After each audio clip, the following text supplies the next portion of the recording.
Baik, selamat pagi, selamat malam ya. Kita sore ini bahas beberapa hal yang berkaitan dengan sistem konversi massa atau proses degradasi yang dilakukan oleh mikroorganisme. Namun mikroorganisme yang kita gunakan adalah mikroorganisme yang habitat.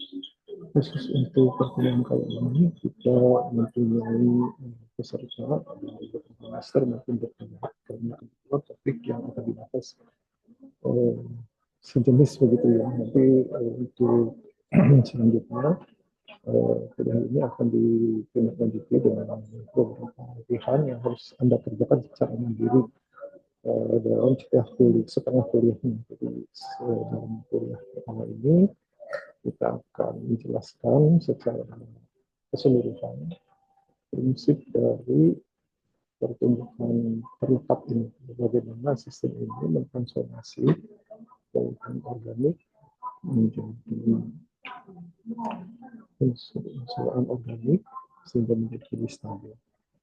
Nah, yang menjadi perbedaan dengan sistem yang tersuspensi, sistem biologi ini menggunakan mikroorganisme yang terlekat dalam media yang memang secara khusus disediakan di dalam reaktor dan dia tumbuh di atas permukaan itu membentuk apa yang disebut dengan biofilm. Jadi biofilm ini merupakan lapisan dari mikroorganisme yang tumbuh di permukaannya membentuk selainnya membentuk lapisan film yang disebut dengan biofilm ini.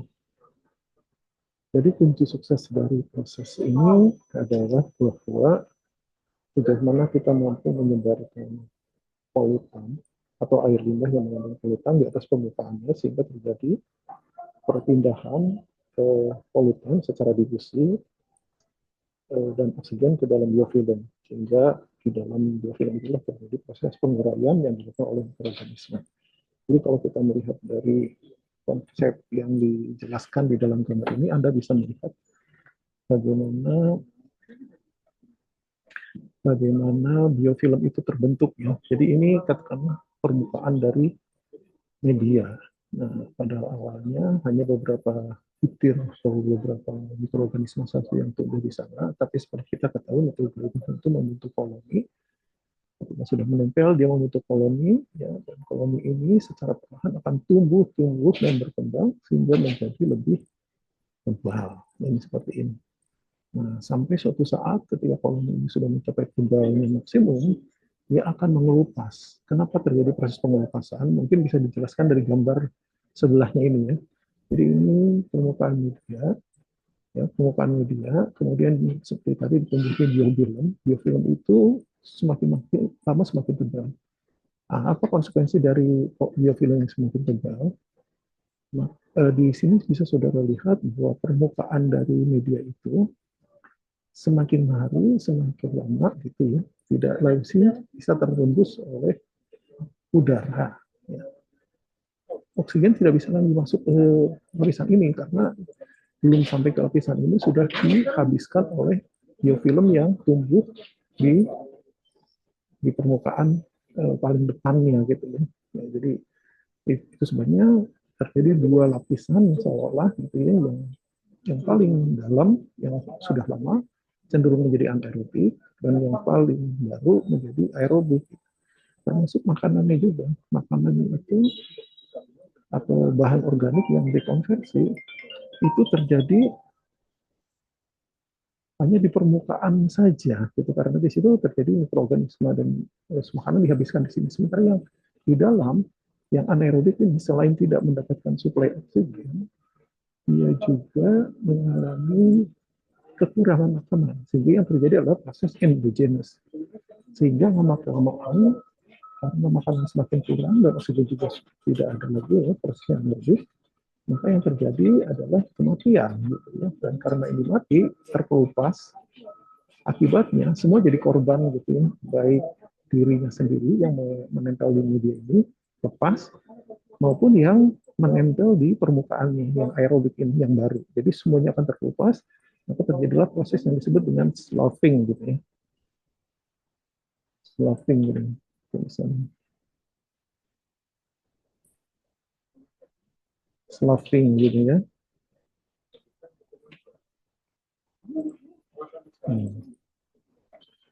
Jadi terjadilah pelepasan. Nah, ketika sudah terjadi pelepasan, maka terjadi lagi mekanisme formasi biofilm seperti semula. Jadi terjadi attachment lagi, penempelan di permukaan, kemudian membentuk koloni, kemudian membentuk biofilm, dan kemudian sloughing, dan begitu seterusnya. Ya. Itu mekanismenya. Nah, dalam proses pengolahan limbah yang menggunakan biologis dengan menggunakan mikroorganisme yang tersuspensi attach, menempel, itu yang paling banyak digunakan sebagai awal adalah clicking filter. Nah, kemudian itu berkembang lagi menjadi MBBR, ya, moving bed bioreactor. Sebetulnya moving bed bioreactor ini tidak sepenuhnya attached, karena sebetulnya moving bed bioreactor ini adalah kombinasi dari proses yang tersuspensi, sehingga kemudian terjadi proses ini, terjadi proses attach karena kita memasukkan media di dalam tangki aerasi. Jadi ada ada modifikasi yang sebelumnya sebetulnya adalah aktivitas proses atau sistem lumpur yang tersuspensi. Kemudian juga selain yang bergerak ada juga yang fixed bed atau integrated Efficacious Losses, ya IFAS disebutnya begitu. Kemudian ada lagi yang terakhir RBC. Ini yang mungkin harus saudara pelajari untuk mengetahui secara lebih dalam bagaimana mekanisme konversi polutan secara biologis dalam media yang menempel atas bisa prosesnya aerobik, non aerobik maupun kombinasi dari keduanya. Gitu ya. Sebetulnya yang tidak disebutkan di sini harusnya anoxic gitu ya. Anoxic ya, atau dengan kata lain proses denitrifikasi. Nanti kita bicarakan lebih lanjut. Nah, sekarang kita ingin membahas tentang bagaimana mekanisme konversi ini terjadi di dalam media treating filter. Jadi sesuai dengan namanya, treating filter itu bukan media filter yang tenggelam atau yang submerging, yang seperti kalau Anda lihat saring pasir lambat atau saring pasir cepat, kan yang Anda lihat di permukaan itu airnya. Kalau ini tidak, yang kelihatan adalah media. Nah, media ini secara prinsip di trickle down-nya, jadi air limbah yang akan kita olah dipercikan di spring melalui sprinkler di atas ini ya, Anda bisa lihat ini di atas permukaan media ini, ya, kemudian dia akan mengalir ke bawah.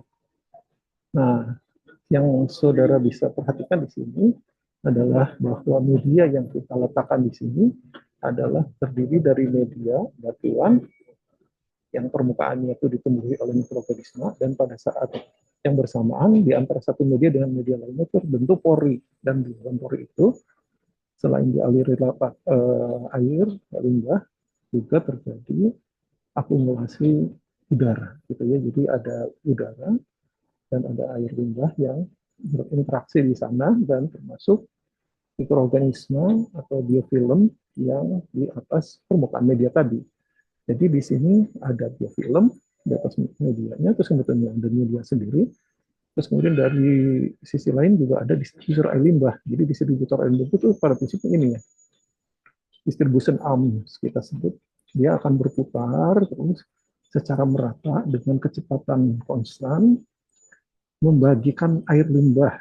Jadi seperti Anda bisa melihat di sini, dalam kasus seperti ini, mikroorganisme itu bersifat statis. Dia hanya tumbuh di atas permukaan dan menunggu diberi atau mendapat bagian makanan atau air limbah yang mengandung bahan organiknya.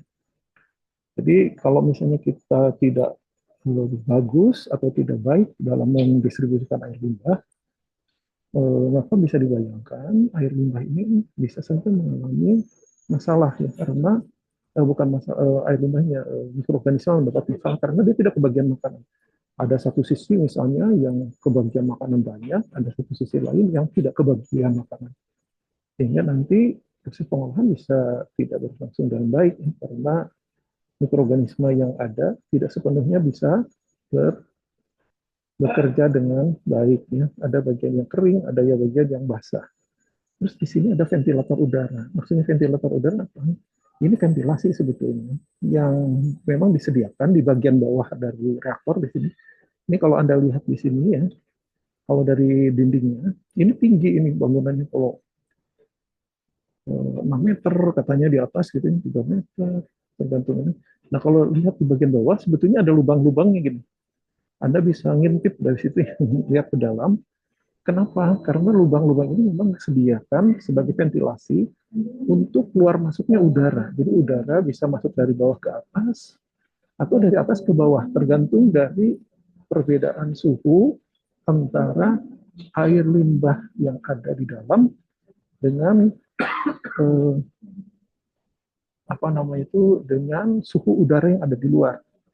Kalau misalnya udaranya seperti di luar negeri gitu, di dalam lebih panas daripada di luar, maka air limbah itu dari bawah ke atas ya. Terjadi counter current gitu. Udara dari bawah, sementara yang hangat dari atas ke bawah. Sementara kalau di udara yang seperti kita, itu udara yang panas, sementara ini dingin, udaranya akan terbawa ya dari atas ini ke bawah. Jadi current bersama dengan airnya. Jadi mekanismenya tuh seperti itu ya di dalam hal ini. Tapi yang jelas bahwa kita harus menyediakan ventilasi. Kalau di dalam sistem yang tersuspensi, udaranya itu kan secara sengaja disuplai melalui aerator misalnya, melalui aerator atau melalui diffuser. Nah, di sini bisa terjadi secara alamiah dengan membuat lubang-lubang ventilasi. Tapi juga bisa disuplai secara khusus gitu ya dengan menggunakan kompresor gitu kalau bisa dibilang dari bawah ini ke atas. Jadi nanti udara akan disuntikan dari luar melalui bawah, terus dia akan mencari jalan keluar ke atas kan. Sementara dari atas air limbah ditumpahkan sehingga terjadi pertemuan di antara rongga-rongga di media. Nah, di permukaan media itu nanti ada mikroorganisme yang akan mengerikannya. Jadi intinya gitu ya. Jadi kita kalau misalnya lihat dari gambar ini sudah bisa mengetahui bahwa kunci kesuksesan dari sistem attach itu terletak pada bagaimana pertama kita mendistribusikan air limbahnya dengan baik, ya di samping tentunya karakteristik air limbahnya harus biodegradable, ya terus kemudian setelah distribusi air limbahnya baik, kondisi suplai udaranya juga mencukupi ya, apakah disuplai secara mekanik melalui diffuser atau kompresor seperti itu atau melalui pembuatan ventilasi gitu ya. Nah, nanti seperti yang sudah saya sampaikan, dalam posisi waktu dan ketebalan tertentu, biofilm yang tumbuh di permukaan media itu akan mengalami sloughing, sehingga dia akan terakumulasi di bagian bawah. Ini akan jatuh ini ke bawah. Di sini ada penyangganya yang berlubang-lubang. Ini penyangga si filternya itu ya. Karena filternya itu berat sekali, terutama kalau batuan gitu. Nah, sehingga pada waktu jatuh mengalami sloughing itu terkelupas, dia akan terkumpul di bawah. Nah, jadi nanti semuanya akan ditampung di outlet, dimasukkan ke clarifier. Nanti terjadilah proses pemisahan, di mana clarifier ini berfungsi sebagai pemisah antara lumpur dan air limbah yang terolah. Nah, hanya yang menarik ya, coba sudah perhatikan lagi di sini, ketika proses ini sudah berlangsung, pengolahan itu dilangsung, di mana di dalam hal ini air limbah terolah jatuh ke bawah, bagian bawah di ini ya, di bagian drainasenya di bagian saluran bawah terkumpul bersama lumpur-lumpur yang mengalami dislodging. Ya, saudara bisa melihat di sini bahwa keduanya itu masuk ke dalam clarifier. Ini kan masuk ke dalam amplifier. Nah, yang saya katakan menarik itu adalah bahwa proses recycle itu tidak dilakukan untuk sludge-nya.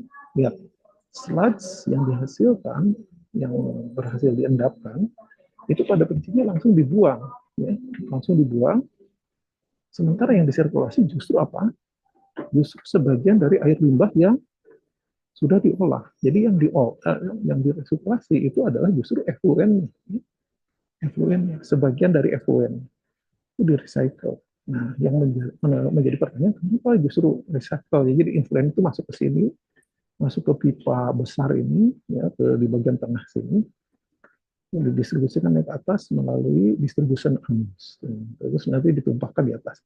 Jadi seperti saya bilang, kalau saudara melihat dari atas, yang kelihatan adalah media filternya. Saudara tidak melihat airnya. Airnya langsung menetes atau trickle down, ya, memercik ke bawah di antara media-media tadi. Ini kalau saudara lihat di sini medianya bukan media batuan, tapi media buatan artifisial yang tentunya mempunyai kinerja yang jauh lebih baik daripada kalau batuan. Nanti akan saya jelaskan lebih lanjut.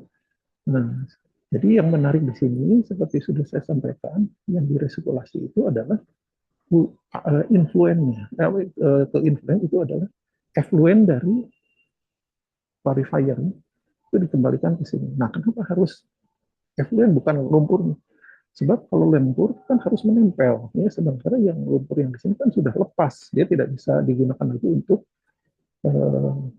sel baru di dalam biofilm, karena biofilm sudah lepas gitu ya, dan media yang sudah terkelupas itu dia harus tumbuh dengan sistemnya sendiri gitu. Dia sudah harus berasal dari proses awal lagi, terjadi koloni, kemudian pertumbuhan, terjadi biofilm. Jadi tidak lagi ini, tidak lagi menggunakan media atau biomasa dari luar. Ya, jadi harus tumbuh secara mandiri sendiri di dalam media yang di permukaan. Jadi seperti saya sudah sampaikan. Nah, tujuan dari resirkulasi ini sebetulnya adalah lebih ke arah untuk mengencerkan influen ini. Mengencerkan pertama agar si mikroorganisme agar mikroorganisme BOD yang akan dimasukkan ke sini menjadi lebih ringan gitu kalau boleh dibilang, ya. Itu yang pertama. Dan yang kedua tentunya dengan banyaknya air yang diresirkulasikan, permukaan ini akan menjadi lebih merata, ya.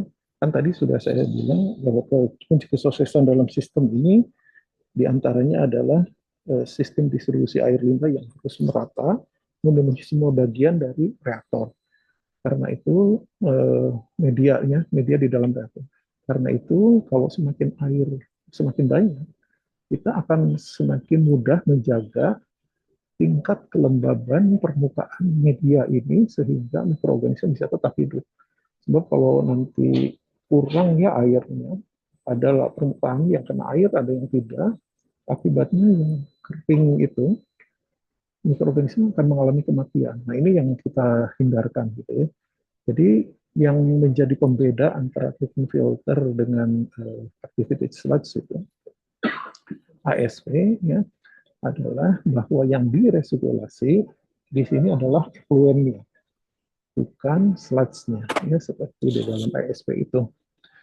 Yang tujuannya adalah untuk memperbesar aliran masuk sehingga kelembaban media dapat terjaga sehingga biofilm tetap hidup, dan di sisi lain juga mengencerkan, ya, katakanlah mengencerkan beban organik yang ada di influennya.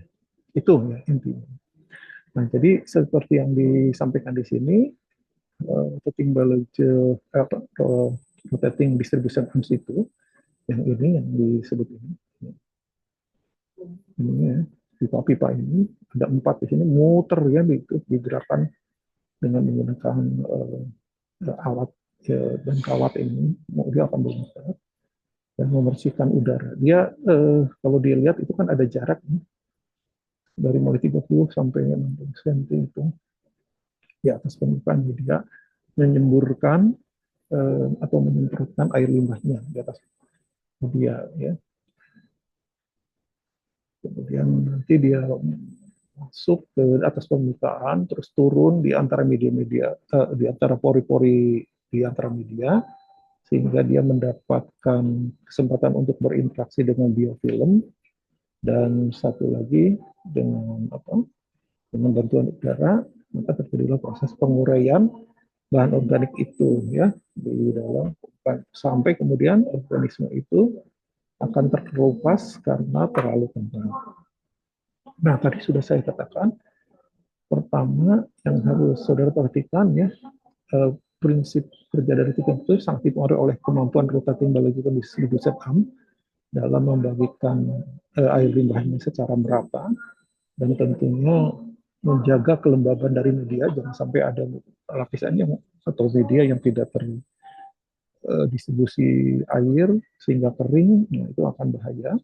Dan yang kedua yang mempengaruhi kinerja dari ini adalah biofilternya sendiri atau medianya sendiri, baik yang batuan ya maupun yang buatan artificial. Yang buatan itu apabila sudah lihat ini ada seperti yang batuan juga ada dua ya jenis batuan, yang misalnya teratur seperti ini maupun yang pecahan. Nah, saudara bisa melihat di sini yang media itu juga ada berbagai macam bentuk ya. Kalau kita melihat dari jenisnya, kalau yang batuan tadi ada batuan sungai yang bulat-bulat ini tadi, atau yang pecahan ya, pecahan kerikil kalau di kita. Terus kemudian kalau yang plastik yang buatan tadi ada yang close flow ini tipenya, ada yang vertical flow, ada yang random. Random termasuk yang ini juga ya. Nah, nah yang menarik coba perhatikan ya, dari ini penampilannya, kinerjanya masing-masing. Kalau yang bentuk krop ini, di sini medianya itu harus mempunyai ukuran diameter yang tertentu. Jadi tidak boleh sembarangan. Kenapa seperti itu? Karena begini ya, yang menjadi kunci keberhasilan media filter itu adalah apabila luas permukaan itu sebesar mungkin terhadap volume dari media itu sendiri. Jadi misalnya media itu ada 1 meter kubik gitu ya. Nah, dalam 1 meter kubik itu ada luasan berapa, di permukaan itu ada berapa, seperti batuan. Nah, kalau batuannya itu ditumpuk-tumpuk ya, nah, di dalam suatu wadah yang besarannya itu 1 meter kubik, nah, kita bisa menghitung berapa volume, berapa luas permukaan dari media itu di dalam volume 1 meter kubik. Semakin besar luas permukaan media terhadap volumenya, maka semakin baik performance-nya. Gitu. Kenapa? Logikanya begini. Kalau luas permukaannya semakin besar persatuan volume, jadi dalam satu volume yang sama, itu akan punya kesempatan menumbuhkan mikroorganisme lebih lama. Sebagai contoh ya, lihat ya, coba perhatikan. Ini yang sungai, batuan sungai, itu spesifik yang ini upper V-nya, ini spesifik surface area-nya, itu adalah 62. Jadi artinya setiap 1 meter kubik daripada media ini, kalau batu ini tumpuk dalam suatu wadah reaktor yang volumenya 1 meter kubik, luas permukaan yang bisa ditumbuhi mikroorganisme dari permukaan batuan itu ada 62 meter persegi aja. Kalau kerikil lebih kecil lagi, 46. Tapi bandingkan dengan media plastik. Media plastik itu sampai bisa mencapai 223. Jadi apa? Karena coba perhatikan ya, ini kan bentuknya itu berongga-rongga seperti ini, diatur sedemikian rupa sehingga walaupun medianya kelihatan solid 1 meter kubik, tetapi luas permukaannya banyak banget. Artinya apa? Porinya banyak banget gitu. Luas permukaan dan pori itu banyak banget. Besar besar sekali maksudnya. Tidak baku ya bahasanya. Tapi yang ingin saya tunjukkan seperti itu. Ini ya, luas permukaannya besar. Yang bahkan yang keren itu masih lebih besar daripada itu. Jadi kesimpulannya, kalau yang plastik itu mempunyai spesifik surface area Atau dengan kata lain, luas permukaan per satuan volume yang tinggi. Ya. Dan yang kedua itu adalah rongga udaranya. Ya, jadi kalau batu ya seperti batuan ini, kalau disusun kan ini, misalnya ini batuan. Nah, gitu ya. Nah, ini kan pasti di antara batuan-batuan ini ada ini ya, ini itu kan ada rongga udaranya kan voidnya. Jadi rongga porositas yang gitu ya. Jadi eh, ruang terbukanya atau void space-nya atau dengan kata lain porositasnya itu juga sangat berpengaruh. Bisa dibayangkan nggak kalau misalnya porositasnya 50%, itu artinya kalau kita punya media tricking filter ya yang volumenya itu 1 meter kubik, maka artinya dia itu mempunyai volume void, ya, mempunyai ruang setengahnya yaitu 0,5, ya 0,5 adalah voidnya, dan 0,5 lagi itu adalah solidnya, jadi batuannya sendiri sebagai solid gitu ya. Nah, coba bandingkan dengan ini ya, yang cross flow ini, lihat. Void phase-nya 95. Artinya apa? Dari 1 meter kubik media ini kalau ditempatkan di dalam reaktor, dia itu ya solidnya itu hanya 0,05 saja. 0,05. Solidnya itu ya, volumenya itu hanya 0,05. Ini untuk solidnya. Sementara voidnya itu 0,95. 95 meter kubik. Bayangkan. Jadi artinya hampir 100% gitu ya, seolah-olah tidak ada si solid itu di dalam itu, karena hanya memenuhi volume 0,05 meter kubik saja. Sementara 0,09 ini bisa diisi oleh air limbah dan udara. Nah, itu sebabnya ya kita bisa melihat di sini kalau yang vertical flow atau cross flow random itu mempunyai upper V yang tinggi dan juga void space, atau kalau di dalam itu void space itu sebetulnya ini rasio porositas ini yang tinggi.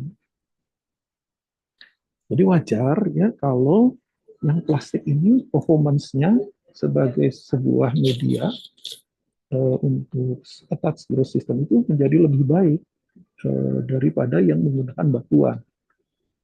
Kenapa? Ya karena ini mempunyai luas permukaan persatuan volume atau yang disebut dengan specific surface area yang tinggi, dan yang kedua mempunyai porositas yang tinggi. Sudah ya, dengan kedua variabel tersebut maka banyak mikroorganisme yang bisa tumbuh di permukaannya. Semakin banyak mikroorganisme yang tumbuh di permukaannya, maka semakin banyak bahan organik yang bisa terkonversi atau bisa terolah gitu ya. Nah, terus ada variabel lain yang juga mempengaruhi mengapa jadinya ya kalau ini mahal gitu. Coba Anda bisa misalnya lihat dari ini, dari apa? Dari beratnya, itu bulk density-nya. Artinya tuh kalau misalnya di sini bulk density-nya tuh 1442, artinya apa? Berarti setiap 1 meter kubik batuan ini beratnya itu adalah 1,442 ton atau 1442 ton. Jadi berat sekali. Jadi kalau saudara membangun instalasi filter dengan menggunakan batuan, kemudian volumenya itu katakanlah 500 meter kubik, berarti berat batuannya sendiri itu adalah 900, lebih kurang lebih ya, minimal 900 ton. 900 ton batuan ya.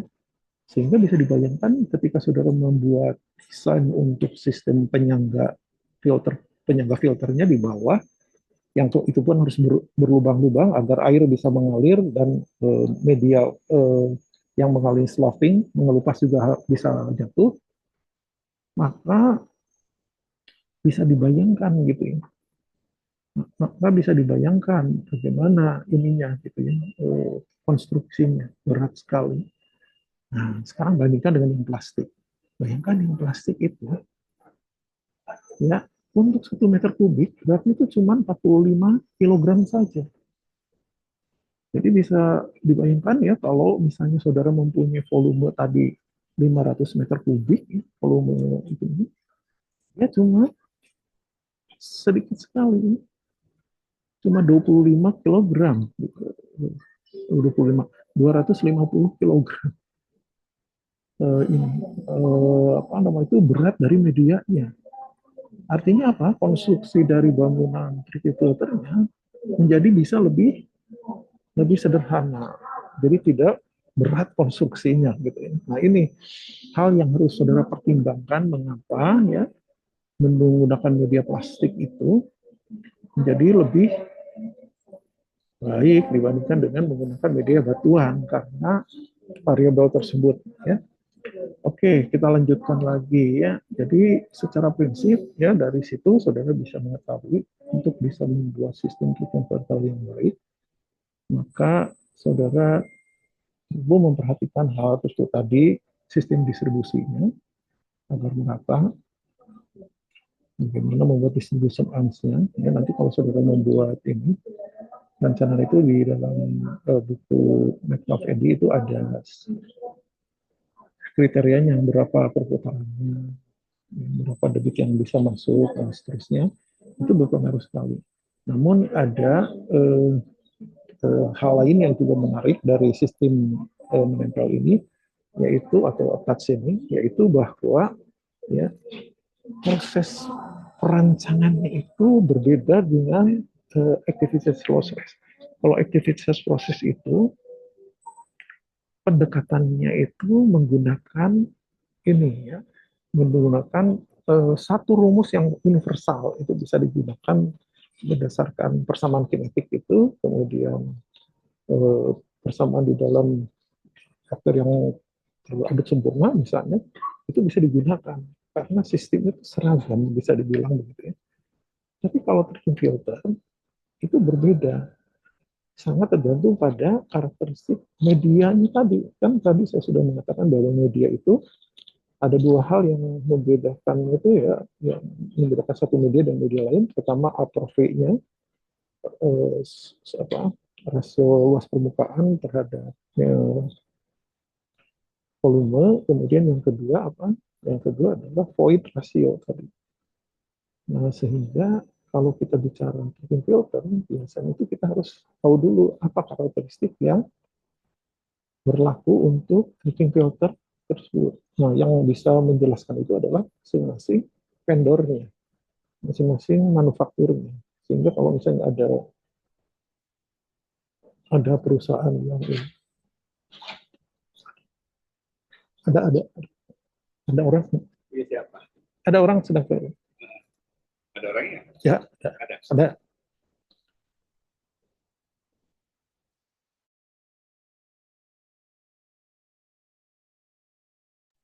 Oh, ada masalah teknis sedikit.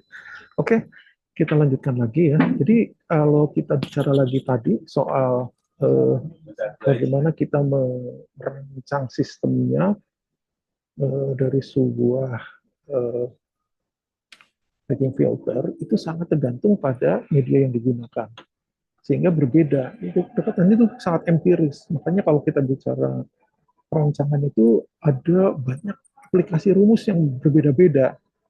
Namun dari sekian banyak, lebih dari 16, bahkan mungkin sekarang sudah lebih lagi, itu zaman saya dulu ya. 16 sekarang mungkin jauh lebih banyak.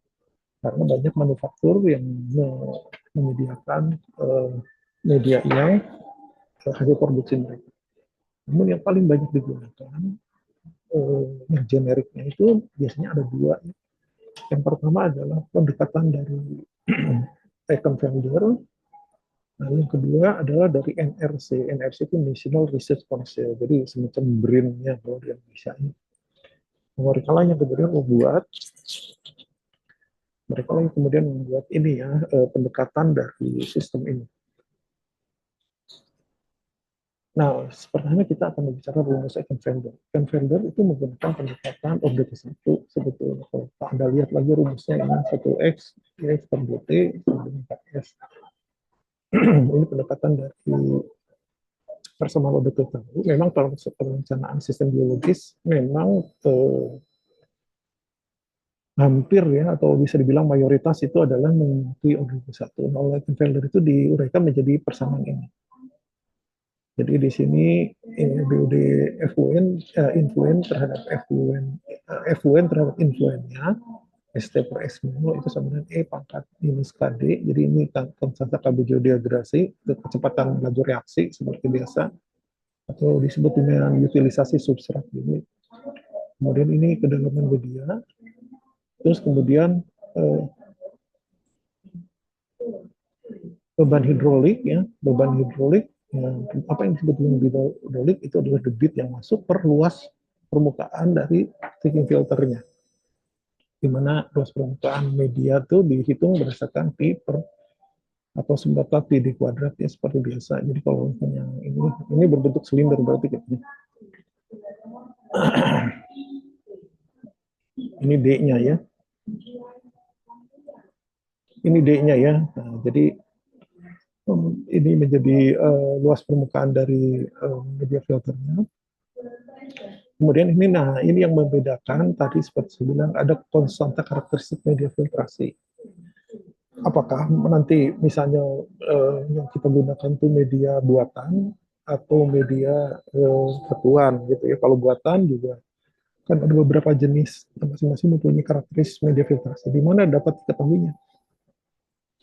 Ya dari perusahaan itu sendiri kita harus tanya gitu ya. Tapi kalau tidak ada perusahaan terus bagaimana? Nah, kalau tidak ada perusahaan kita harus melakukan eksperimen sendiri ya, empiris.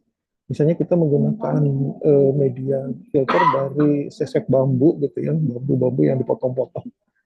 Jadi kan media filter untuk mengetahui n-nya berapa, n-nya berapa ini, kita harus melakukan percobaan dengan cara seperti ini. Jadi kita melakukan beberapa kombinasi ya dengan kedalaman yang berbeda-beda. Jadi apa? Kemudian debitnya berbeda-beda. Nanti kan masing-masing diukur influen dan effluen itu berapa persentase removalnya. Kemudian kita catat masing-masing. Terus kemudian diplotkan. Nah, masing-masing plotnya itu caranya begini ya, menggunakan Eigenvalder tadi. Jadi kita menggunakan rumus Eigenvalder tadi terus diturunkan menjadi ini. Kemudian ketika kita plot log SE dibanding S0. Kan tadi SE sudah diukur dari hasil laboratorium. S0 sudah diketahui ya pada waktu awal. Kemudian D ya itu diameter dari medianya, media tracking filternya yang digunakan berbeda-beda tadi. Itu kita plotkan. Terus nanti dari kedua plot itu nanti kita akan dapatkan nilai slope-nya itu. Nanti misalnya gini ya. Nah, ini slope-nya ini adalah ini. Nah, ini ya.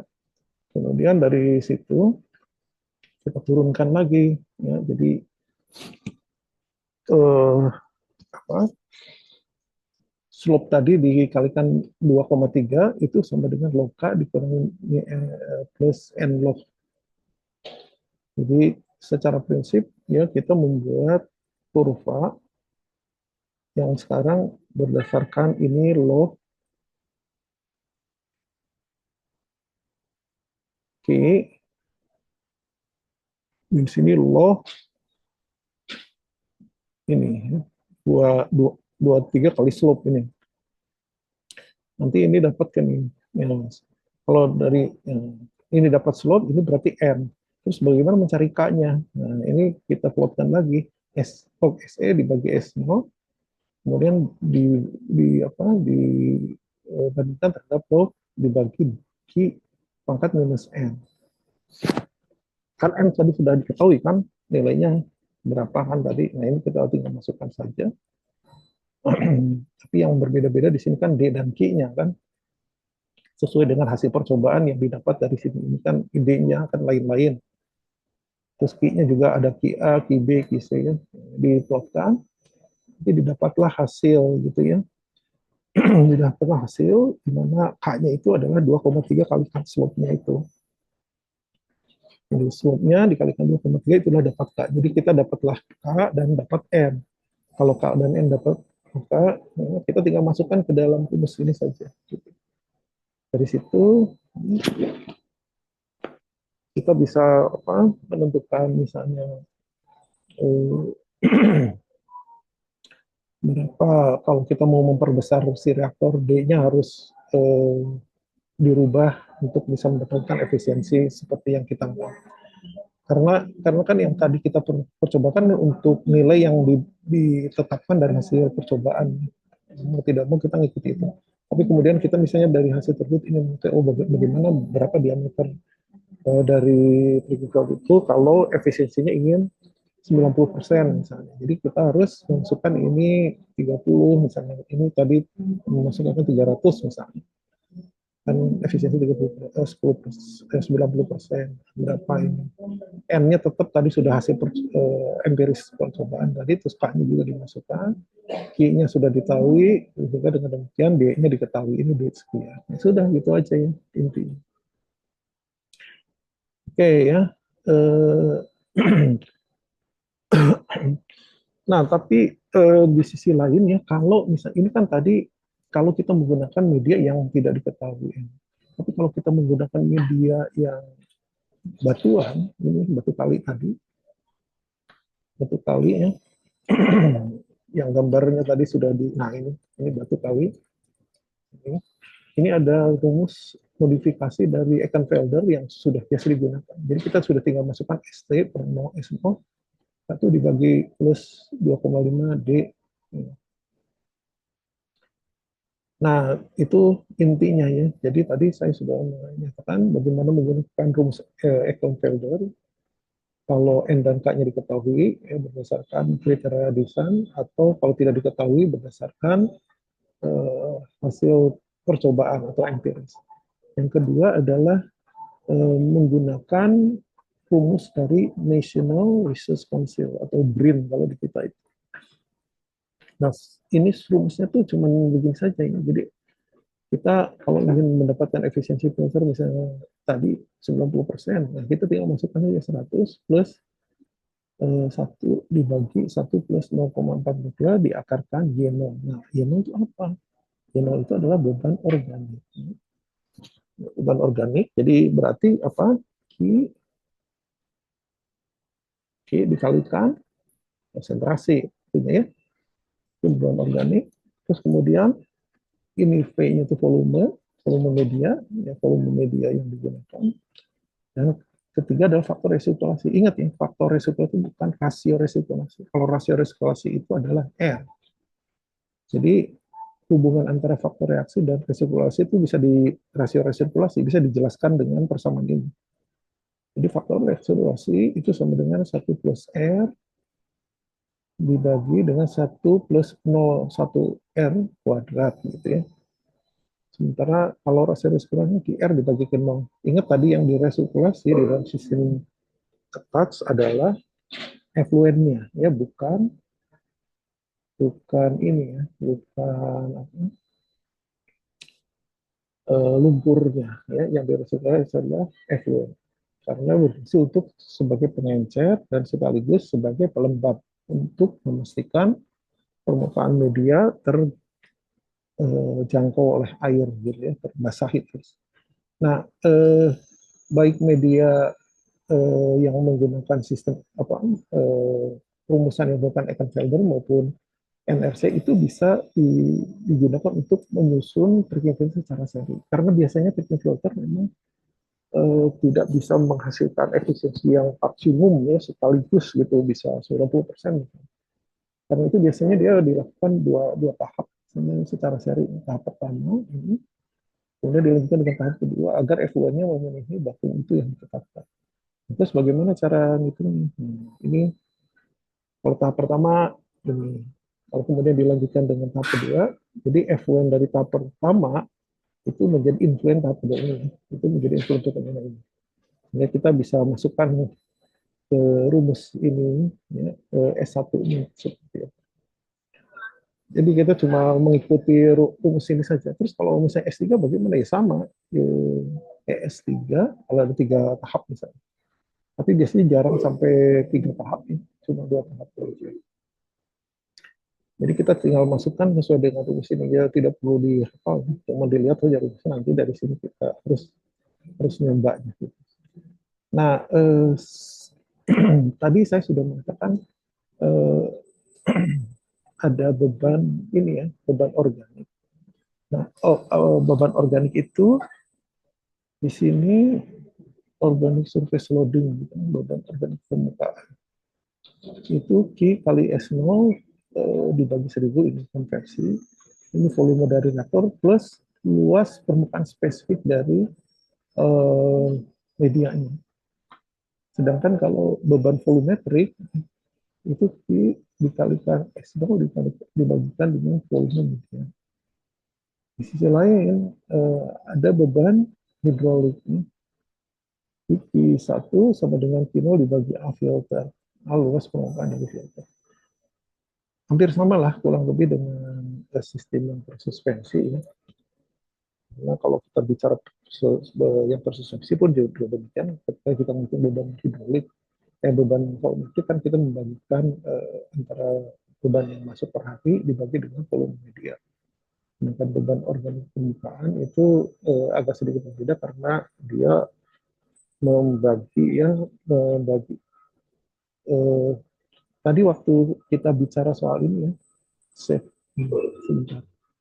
Waktu kita bicara ini spesifik sufix atian kan ini meter kubik per meter persegi. Nah ini yang digunakan sebagai dasar untuk menghitung beban organik di sini. Ini ya. Jadi ini variabel itu yang digunakan untuk menghitung beban organik. Jadi luas permukaan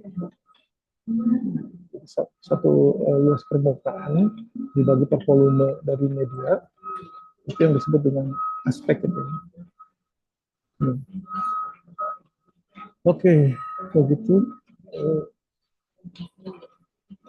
Nah, di sini ada beberapa dasar yang bisa menjadi pertimbangan saudara ketika saudara ingin membuat filter. Karena yang namanya filter itu ternyata ada berbagai macam jenis. Ada yang disebut dengan standard rate atau low rate. Kenapa? Karena ditinjau dari ininya ya, ditinjau dari beban organiknya. Ini cuma 0,02, 0,08 menjadi sampai 0,22. Kalau intermediate ini, kalau makin tinggi lagi disebut high rate. Nah biasanya kalau high rate itu berarti efisiensinya pasti juga lebih rendah ya, karena bebannya terlalu tinggi. Ini lihat ini chemicalnya hanya 40-70%. Sementara kalau immediate kan bisa sama. Itu kalau standar rate atau low rate ini bisa lebih tinggi 80-85% gitu. Tapi konsekuensi daripada yang high rate itu biasanya tidak ada nitrifikasi. Ingat nggak waktu saya menjelaskan tentang pengolahan biologis menggunakan sistem suspensi, saya mengatakan bahwa ketika kita mensuplai oksigen, apabila oksigennya berlebih, kemudian ada N nitrogen yang berlebih di dalam air limbah kita, dengan waktu yang panjang itu akan mengalami proses nitrifikasi. Nah, tapi kalau sistemnya itu berlangsung cepat, maka nitrifikasi itu tidak akan berlangsung. Ya. Makanya kalau yang di high rate, karena waktu kontaknya itu cepat sekali, ya,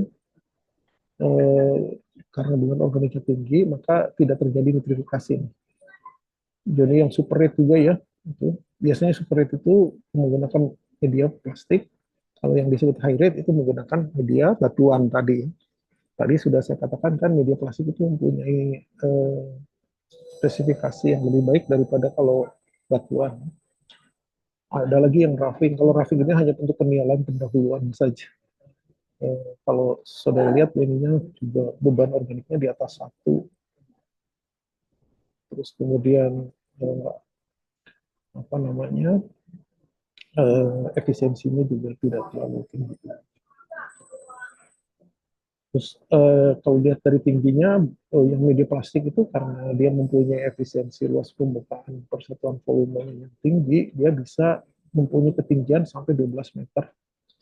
Nah, sementara kalau yang lain-lainnya nggak kecuali roughing gitu ya. Tapi seperti yang saya bilang tadi itu eh, pengolahan pendahuluan yang pengolahan biologis pendahuluan yang secara prinsip tidak menghasilkan kualitas yang kita kehendaki, harus ditindaklanjuti dengan pengolahan berikutnya.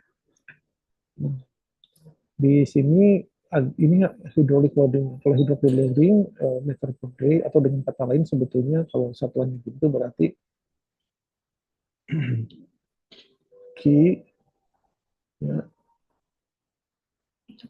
itu kan satuan itu meter kubik per meter kubik per hari. Sementara ini belakangnya jadi satuannya inilah meter persegi.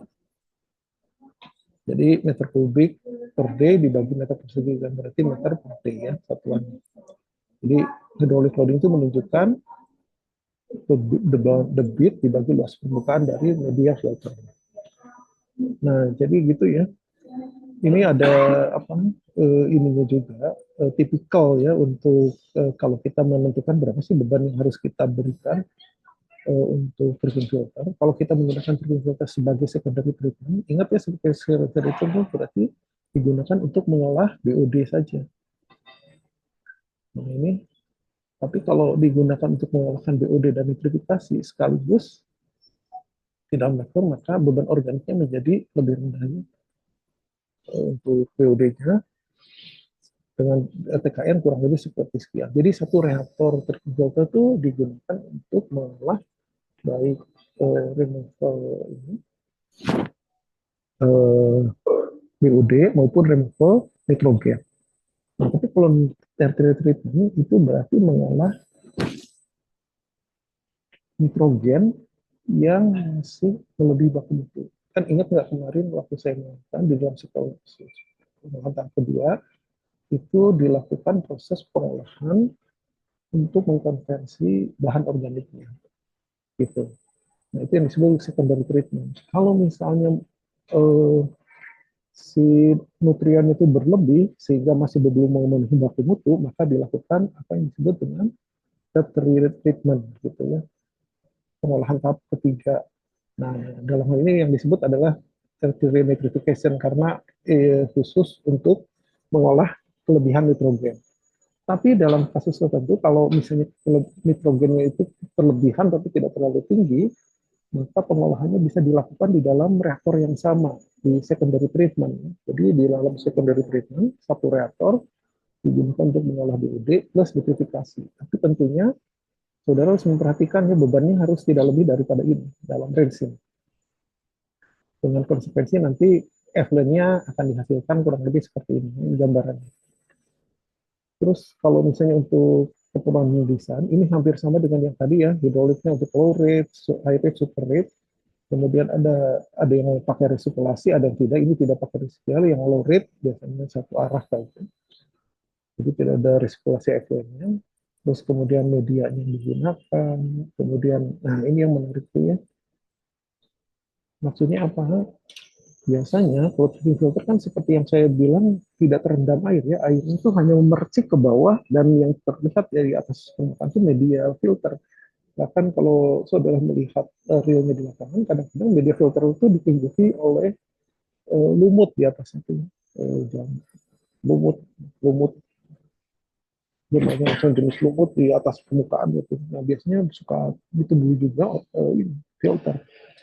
Nah biasanya kalau yang seperti ini terjadinya di low rate filter biasanya. Kalau yang high rate karena prosesnya itu cepat sehingga tidak terjadi kemungkinan atau kesempatan larva nyamuk itu larva lalat berkembang biak sehingga jarang ya, jarang hanya sedikit lalat yang ada di media filter ini. Tapi kalau yang low rate itu biasanya harus siap-siap diantisipasi karena dalam musim tertentu misalnya lalat banyak gitu. Terus kemudian di dalam sistem yang low rate juga itu intermittent ya sloughing itu karena lebih rileks kan itu. Tapi kalau low rate itu kan alirannya besar, gesekan antara media biofilm tadi ya, eh, atau biofilm di atas media dengan aliran air yang dispercikan itu besar. Akibatnya tuh sering terjadi sloughing kan, karena tergeser atau dengan kata lain terdorong oleh adanya aliran air itu. Jadi prosesnya itu continuous. Nah, ini kemudian dosing intervalnya itu ini lebih kecil dari 5 menit, yang muter pelan-pelan satu putaran itu tidak boleh lebih dari 5 menit untuk tempat yang sama. Jadi setiap media itu diberi makanan dalam putaran misalnya 3 menitan gitu ya. Semua dalam waktu 3 menit sudah sudah diberi makanan lagi, sudah diberi influence lagi. Kalau high itu malah lebih kecil nih, jadi muternya tuh kenceng-kencengnya sih. Lebih kecil dari 15 detik. Makanya biasanya di dalam hal ini si cabang itu banyak gitu ya. Kalau yang eh, distribusi apa si tiang pembaginya itu yang berputar itu mungkin hanya 2 tiang gitu. Tapi kalau ini bisa 2 atau bisa 4 gitu ya, agar mempercepat proses frekuensi pemberian makanan.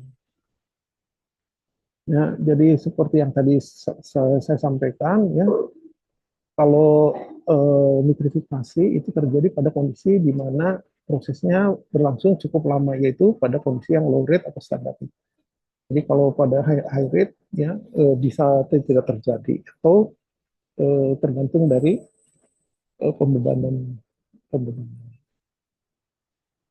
Ini ada aplikasi lainnya ya, kurang lebih sama. Nanti coba saudara lihat saja satu persatu. Oh, ini maksudnya ini tadi kan organic loading, ratio depth semua sama ya. Terus beban removal.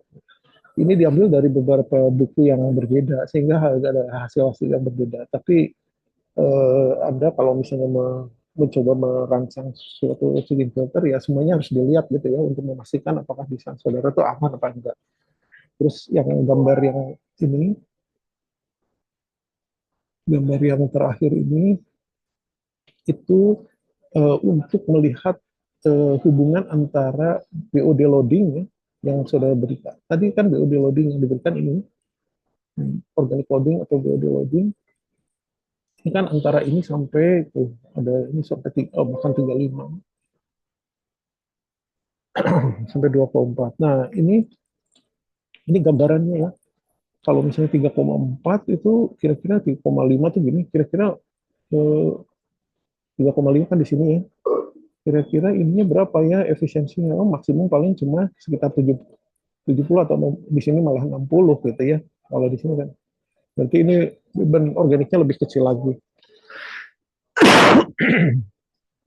Oh malah nggak, maksudnya kalau ini 3,5, ini 3,5, kalau lihat dari sini malah 40 gitu ya. Kalau di sini masih kurang lebih sekitar 60 malah.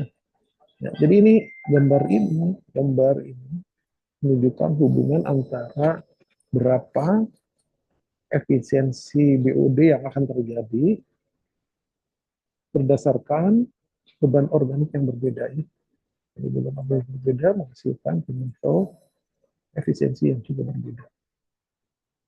Nah, ini ada beberapa contoh soal yang harus Saudara pelajari. Saya tidak akan menjelaskannya di sini, tapi seperti biasa, ya dengan waktu seminggu, masing-masing harus mencoba menggunakan data yang berbeda dari tabel ini. Misalnya BOD-nya dirubah, terus kemudian debitnya dirubah, kemudian saudara lakukan perhitungan sesuai dengan ini. Ya. Bagaimana menghitung volumetri filternya, terus kemudian menentukan BOD ultimate, terus kemudian memperkirakan efisiensi. Efisiensi kalau disebut di sini gambar 911 itu maksudnya yang ini. Ini gambar 911 ini.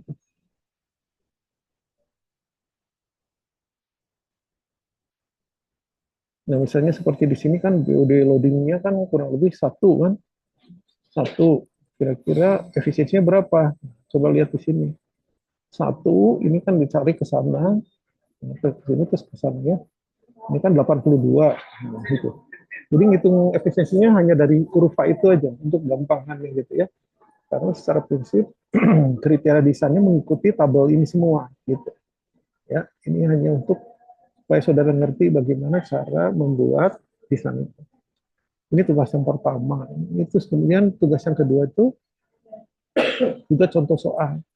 Ketika dengan beban sekian, saudara itu ya ini tabel 91 itu berarti ini tabel 91 yang ini. Kalau misalnya nah seperti ini pertanyaan itu, apakah di dalam sistem ini terjadi nitrifikasi? Nah, untuk mengetahui terjadi nitrifikasi apa tidak, saudara harus melihat beban permukaannya. Beban organik. Volumetrik medium. Kan di sini 1,0 ya. 1,0 itu coba kalau lihat dari sini mana yang 1,0. Oh, mungkin 1,0 itu di antara ini kan.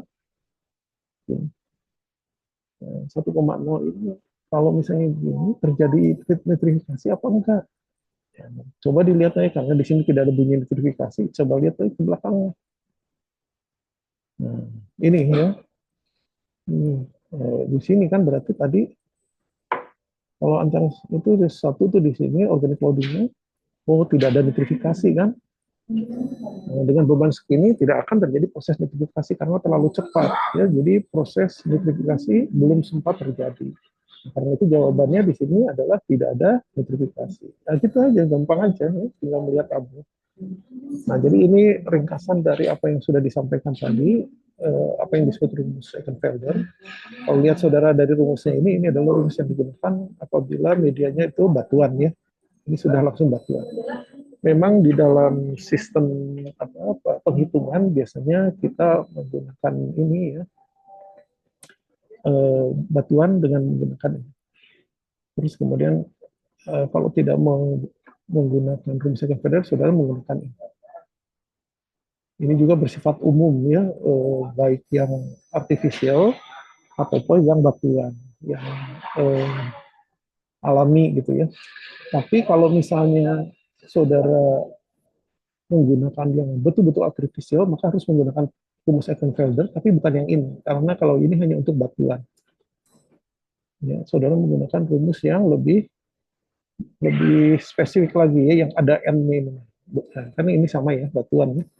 Yang ini maksudnya, yang rumus umumnya yang ini, yang menggunakan. Jadi saudara harus tahu nilai k-nya berapa, harus tahu nilai n-nya berapa, gitu ya. Begitu gambarannya untuk yang filter. Nah, ketika kita, tadi kan saya sudah mengatakan bahwa sistem filter itu bisa memanfaatkan untuk menghilangkan BOD di satu sisi dan juga menghilangkan nitrogen, ya, menghilangkan nitrogen dengan proses nitrifikasi. Nah, bagaimana cirinya kalau misalnya suatu reaktor dari picking flow itu bisa melakukan proses removal BOD dan nitrifikasi secara bersamaan. Maka desain itu didasarkan pada apa yang disebut dengan volumetric oxidation rate, di mana VOR itu, volumetric oxidation itu rumusnya ini. Jadi berapa influence BOD terus ditambah dengan 4 kali ini juga konversi itu ya, faktor konversi dari nitrat menjadi BOD, 4 kali 6 kali BOD dikalikan debitnya, terus dibagi volume dibagi ini. Jadi ini adalah volumetric oxidation rate yang bisa kita gunakan untuk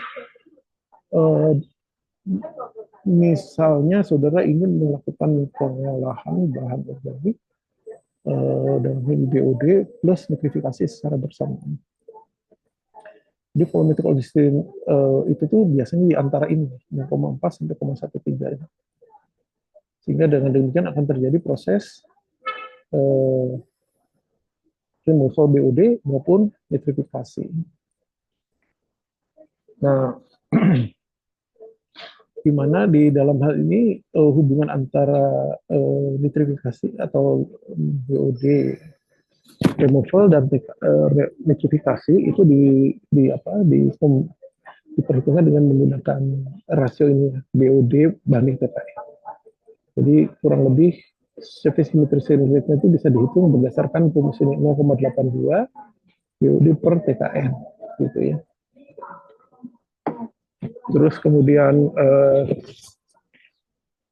ini adalah untuk menghitung berapa F1N yang terjadi ketika terjadi proses destruktif, kemudian N ini jadi berapa? Nah, saudara menggunakan rumus ini. Seperti yang saya selalu bilang, saudara tidak perlu menghafal rumusnya, cuman yang penting mengerti komponen apa saja yang diperlukan di sini gitu ya. Jadi untuk menghitung konsentrasi amonio di F1, karena di F1 itu dia sudah terbentuk menjadi amonium, amonia ya kalau di dalam ini. Maka di dalam hal ini perhitungannya itu didasarkan pada ini BOD yang terolah yang dimasukkan, kemudian ammonia specific surface loading rate-nya ini, kemudian specific hydraulic surface loading rate, kemudian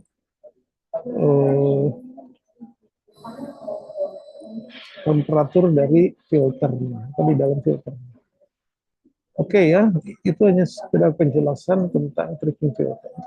Tadi sudah saya menjelaskan kepada saudara bahwa yang berikutnya itu ketika kita mau melakukan konversi menggunakan MBBR. MBBR itu sekarang paling sedang banyak digunakan. Tapi yang perlu Anda ketahui adalah MBBR ini dari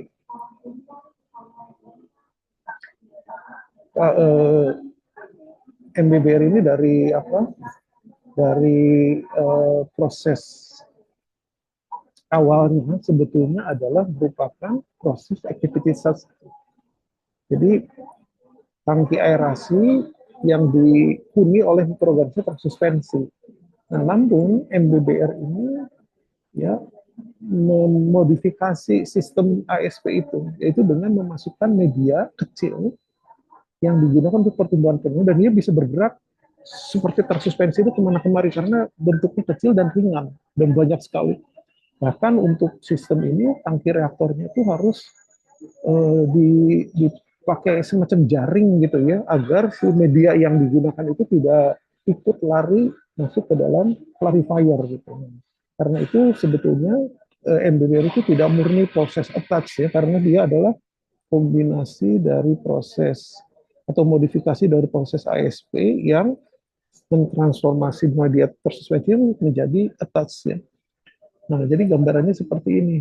Jadi si media filternya ini dimasukkan ke dalam tangki aerasi ya, sehingga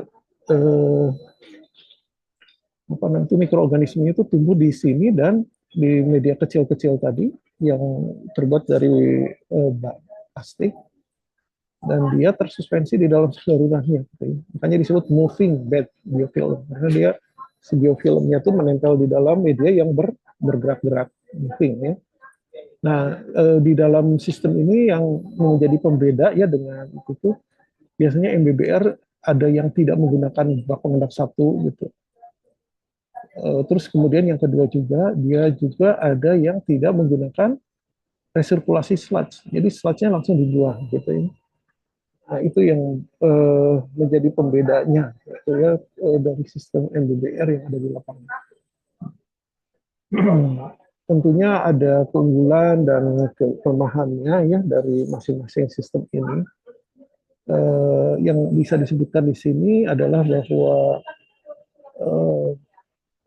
MBBR ini bisa mengurangi polutan secara baik ya. BOD, COD maupun amonia. Kemudian luasannya itu karena ada dibantu media ya, jadi ini bisa mikroorganisme lebih banyak, pengolahan menjadi lebih baik gitu ya.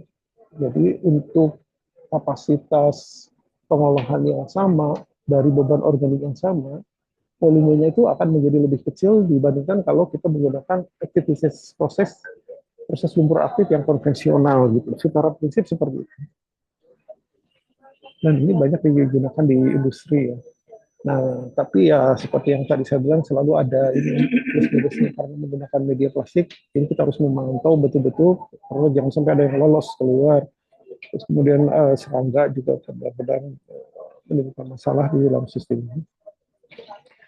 Dan perlu pelatihan yang lebih intensif dibandingkan dengan ASP biasa untuk operatornya ya.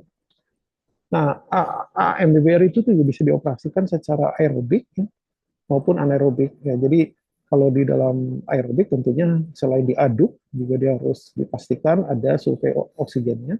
Sementara kalau di dalam MBBR anaerobik cukup diaduk saja. Ya. Medianya tentunya tidak sebesar ini. Kecil-kecil nanti saudara akan melihat ya, dari gambar ini, ya, medianya itu seperti ini. Dan dari ukurannya ya, kalau kita misalnya lihat, nah ini, kalau misalnya dari ukurannya, ini ukurannya hanya sekitar diameternya itu 10 mm. 10 mm itu berarti lebih kecil dari atau sama dengan 1 cm gitu ya, dengan ketebalan 8 mm. Jadi ringan sekali ya. Terus kemudian density-nya itu cuman sekian. Ingat tadi yang density-nya apa? Density-nya densitasnya batuan yang digunakan dalam drinking filter kan 1,4 ton saya bilangnya per meter kubik. Sementara kalau ini cuma 96 kilogram, kecil sekali. 96 kilogram untuk 1 ton. Kemudian spesifik surface area seperti yang disampaikan itu 750 meter persegi per meter kubik. Jauh lebih besar daripada yang drinking filter ya. Nah, kenapa lebih besar? Karena drinking filter kan tadi media plastiknya itu kan statis ya, diem saja. Kalau ini bergerak, jadi dia jadi lebih void volumenya juga di atas 90%. Nah, yang disebut dengan fill rate ya, fill rate itu artinya apa? Jadi kalau misalnya ini ada apa? Ada tangki aerator yang volumenya itu 100 ya. 100, maka kita bisa mengisi media itu dengan volume sampai 60 meter kubiknya gitu, kurang lebih gitu. Jadi antara 15 sampai 60. Jadi tidak harus penuh ya, karena kalau penuh semua, bagaimana dia mau bergerak ke sana kemari. Ini medianya ya, terus coba saudara lihat ini juga sama, karakteristiknya kurang lebih sama ya dari media-media ini. Jadi sekarang saudara tinggal memilih yang mana saja gitu ya dari media-media ini. Masing-masing akan ditumbuhi media, akan ditumbuhi oleh ini ya, akan ditumbuhi oleh mikroorganisme di dalamnya, sehingga kemudian dia melakukan proses pengolahan secara intensif dengan bahan organik yang diikutkan.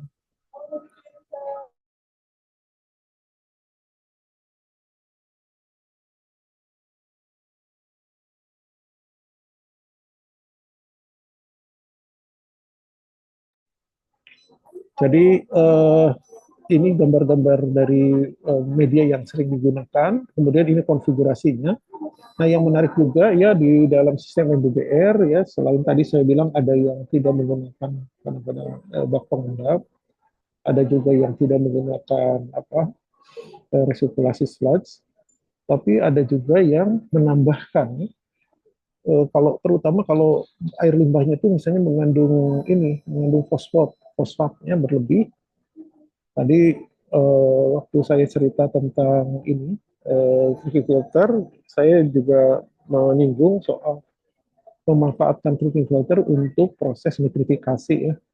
Dan ini moving bed bisa digunakan untuk nitrifikasi juga dan juga untuk menghilangkan fosfor gitu ya. Nutrien yang juga termasuk nutrien major ya, mayor nutrien di dalam sistem perlimbahan gitu. Nah, terus kalau untuk moving bed reactor ada sedikit perbedaan di dalam desainnya itu ya. Jadi yang perlu saudara perhatikan pertama adalah MBBR ini saudara menggunakan untuk apa? Apakah hanya untuk POD removal saja, ya, atau untuk pre-nitrification, atau juga untuk proses pre-nitrification, ya. Maka beban yang harus diperhitungkan itu, ya, kalau untuk nitrifikasi berarti yang jadi fokusnya ini. Tapi kalau untuk proses removal bedanya ini menggunakan BOD, ini satuannya, gitu ya. Berapa banyak yang harus diitukan, berapa gram BOD yang harus masuk per luas permukaan dari medianya. Nah, itulah makanya tadi seperti saya bilang, kalau kita tahu luas permukaan medianya yang diperlukan, maka kita bisa menentukan berapa volume dari media yang harus digunakan. Karena ini tadi ya, ini kan ada tuh surface areanya tuh. Misalnya diperlukan sekitar 75.000 ya meter persegi, berarti volumenya kan harus 100 meter kubik kan gitu intinya. 100 meter kubik media yang harus digunakan 100 meter kubik, berarti reaktornya harus berapa? Nah, karena fill rate-nya itu misalnya kita pakai 50%, jadi berarti reaktornya sendiri 200 meter kubik, medianya 100 meter kubik gitu. Intinya begitu ya, cara ngitung itu gampang sih sebetulnya kalau saudara perhatikan dari kata-kata yang sudah disampaikan ke saya tadi. Sedangkan untuk menghitung volume dari reaktor bisa menggunakan ini yang disebut dengan volume rate. Jadi ini adalah untuk menentukan volume reaktornya, ini untuk menentukan media yang harus digunakan. Berapa luas media yang harus digunakan, nanti dari situ kita akan mendapatkan volume dari medianya. Volume media berapa, volume reaktor berapa, terus kita bandingkan antara volume media dan volume reaktor, apakah memenuhi fill rate-nya apa tidak gitu ya. Kalau sudah bagus ya sudah, tapi kalau enggak ya harus di ini ya, harus dilakukan perubahan. Memang desain dalam sistem biologis itu gitu ya, kita harus memperhatikan beberapa variabel yang masing-masing harus dipenuhi. Kalau misalnya ada yang tidak terpenuhi, berarti kita harus melakukan proses penyesuaian gitu. Jadi harus diiterasi lagi. Nah, ini tadi ya seperti yang tadi saya sampaikan, kalau saudara ingin membuat MBBR yang khusus untuk BOD removal saja bisa. Ini kriteria desainnya.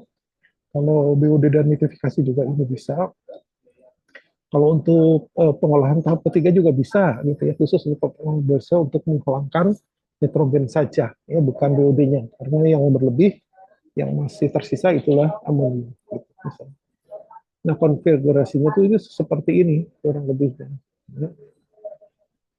Di ini MBBR yang seolah-olah bersatu dengan activity flux gitu, atau dipisahkan juga bisa. Tapi seperti yang sudah saya bilang, ya kebanyakan itu sebetulnya yang ini, karena sebetulnya ketika kita membuat ASP, kita tuh melakukan ini, melakukan modifikasi terhadap ASP.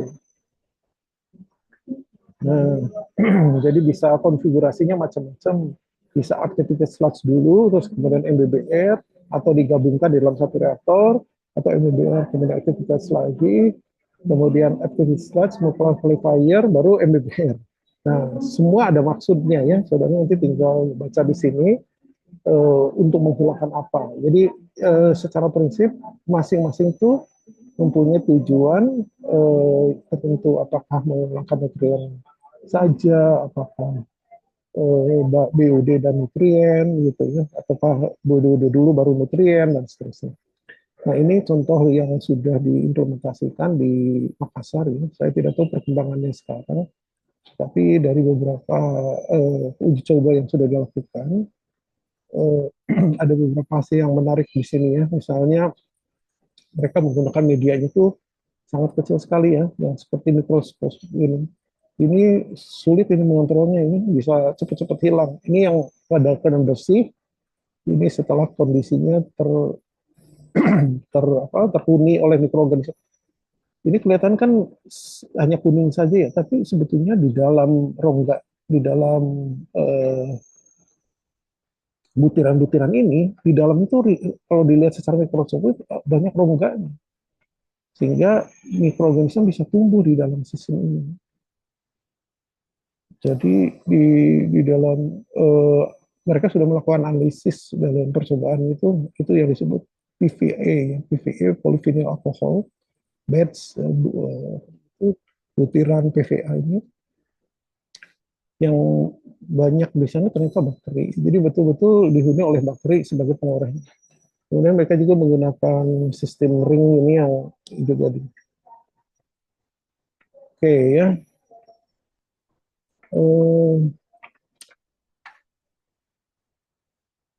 Itu bisa di post gini ya. Nggak tahu sih bisa ini ya, kita ini aja lah. Sudah dipanggil masuk. Artinya sudah ada yang masuk. Sudah saya capek juga. Itu di rumah tinggal pintu lah. Kita kan di post sama saya. Asal baterainya jangan habis. Hah? Belum. Si sedikit lagi lah.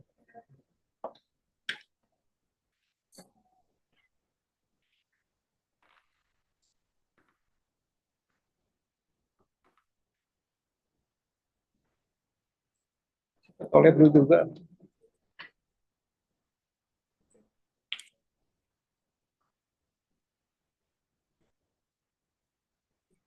Tumben Surabaya di 13. Nah, kalau di sana setengah mati ya, yang ujung sana.